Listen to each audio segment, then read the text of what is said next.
A couple of months ago, or I believe it was last year, yeah, an anime series called, or a series rather called Shadow's House got animated. It got an anime adaptation.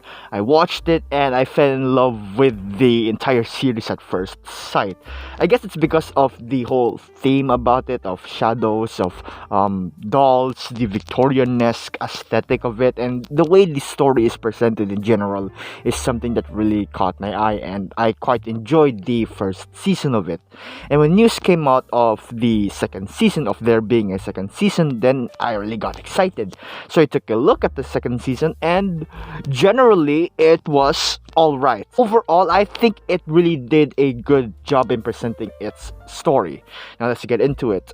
Firstly, let's just lay it out there, right? The animation wise, amazing. It's stellar as always. The way that it really catches or captures the whole creepy atmosphere, I suppose, and it just feels so dark-ish. Really a lot of dark hues here and there, but at the same time, it also has a lot of brightness and color to it. Really good. Music, great as usual, great as ever. Riona dropping another banger of a song, Shall We Dance, as the opening theme song of it, and ever since, I can't stop wiggling my finger to that song. That's so good, right? God bless. Towards the story pacing, honestly, I would give it a 80%, if not 95, I suppose, in one way or another. Again, I haven't read the original source material of it, but at least from the anime perspective, I find it to be quite nice. There are these pieces of information of which I was able to get a good understanding of it, and it's not too overwhelming as well, because it really does take its time. Now, the ending of it, though, it's the type of story, or the type of ending rather, where of course the adventure shall continue, because there are a lot of layers, a lot of arcs, so to speak. And again, I think that's good, to have the story take its time to really savor up. From this season, we are continuing what we learned from the last season, the revelations from the last season. From that knowledge, we will then use that carrying on with the story, of course, as usual, as a plot should, right? And I'm not gonna spoil into that arena yet for those who haven't watched it. If you are interested, please do. It's a really interesting story, at least in my opinion. If you have free time, then go for it, right? Why not give it a try? In this particular season, right, it really focuses on one central conflict, one central mystery, so to speak, that they're trying to solve. And this mystery is the Phantom Disturbance arc, Master Robe arc, for lack of a better term, actually. So yeah, the entire season is just focused on that, right, as it's drive throughout the series. And honestly, there's a lot to unpack there as well, right? Now, what you can get from this series, or at least what you would find, rather, sorry, I should have worded that better. What you could find in this series is, first of all, the expansion of Suit knowledge. Now, Suit is this sort of substance in that story world, where it's like this dusty ash-like powder that's emitted from shadows. And for those of you who are uninitiated from the first season, right, shadows are like this being silhouettes, right? Their entire body is black and the like, so we don't get to see their faces and all that, which is why they have dolls. Each shadow has a respective doll that matches their their feature, hence shadow and doll, right? Because doll is the face, they act as the face to be able to express and see the emotion, since the shadows cannot. We also get to know more knowledge about the enemy of this that they can be found in the series, which are these scorches are like these entities made from Suit. And of course, I'm not just talking about the creature type of enemies, but also humans as well.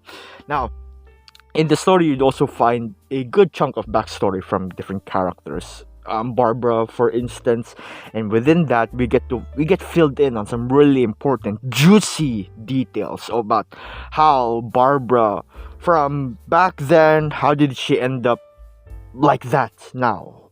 It makes sense. And also adds a lot of foreshadowing and building connections, as a backstory should, Towards the backstory, okay, to be honest, if it's a too long of a backstory, then that just kind of kills the mood for me. If especially if it acts like a filler, right? That I guess that's how I feel. But towards showing the backstory of this anime in the series, the adding of layers to the information, especially to that foreshadowing as well, it's a nice detail. It's a nice touch to it. I don't care if it's as long. It's not that long, so to speak, right? But again, I find that to be really important as to really understand how things came to be. Moving on to the characters, John, he is a shadow, right? God bless his soul. He is still as a happy-go-lucky guy as ever, really just being as energetic as he can be, trying to win Kate's affection, the protagonist, and yeah, I love him so much. Emilico as well, her soul is as happy, as sunshine filled as it can be, just warms my heart really. Her personality is just as cute and as really energetic. Also, character development for Emilico in the last episode, she's developing some guts, or she did, before, but not up against the higher up authority, so to speak, or at a higher ranking individual, so there's that. Emilico stepping up her game, that's how I can word it. Sean, he is the face or the doll of John. He's as level-headed as ever. I like the way Sean really adds a good layer of support, really nice balance with John, and the same I can say with Kate towards Emilico, right? When Kate is, I believe, to be really top tier waifu material. Her personality wise, I love her. I should also try to mention this, right? I know I've already sort of knew this already before, but I just want to share it with you. But if you take a look at John and Sean, right? John is the shadow who is energetic. Sean is the level-headed doll, while as you have Emilico who is the energetic doll, and Kate as the level-headed shadow, so to speak. So that's a nice mix up between these two personalities. Emilico and Patrick, the two dolls. Emilico and Sean, right? The two dolls. Nice development going on right there between the two.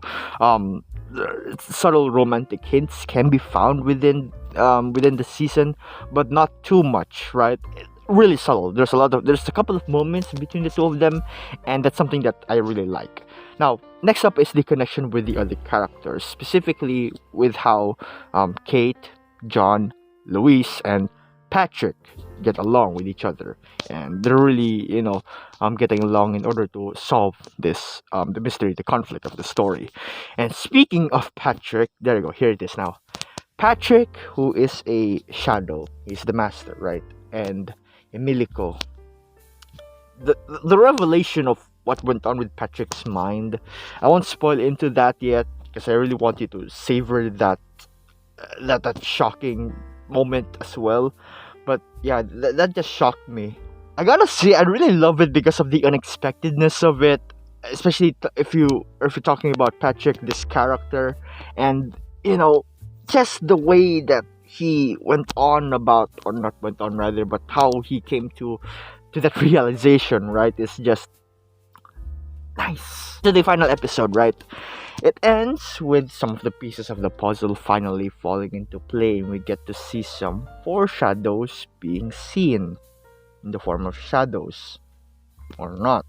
If you get my pun, I apologize for it. And yeah, the final episode ends with our protagonists, Kate and Emilico, having a new goal, right? Because they are put in a new position. At the end of the episode, they are in a new position in the house, in the setting of this story. So of course, there's gonna be a lot of new developments continuing on. I don't know if it's just me, but the way the episodes are just being directed, at the end of the episode, it's like a cliffhanger esque, so to speak, where it leaves you wanting to know more, anticipate more for the coming of the next episode because of how high the build up.